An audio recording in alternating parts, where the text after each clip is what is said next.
बिस्मिल्लाहिर्रहमानिर्रहीम। अस्सलाम वालेकुम नाज़रीन। मंगो पीर में SHO गुल अवान के रिश्तेदारों और दोस्तों ने रिश्वतखोरी के नए रिकॉर्ड्स कायम कर दिए।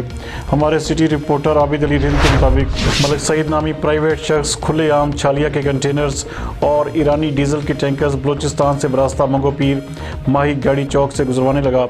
स्मगलिंग रोकने वाले 4 से 6 चौकी इंचार्ज चंद माह में तब्दील, जबकि बड़े पैमाने पर छालिया और डीजल की स्मगलिंग का धंधा भी जारी है।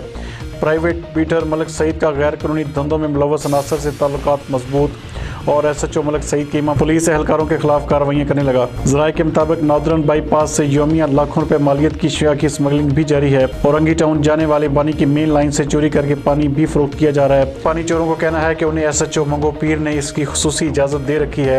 मजीद देखते हैं आबिद अली रिंद की ये रिपोर्ट।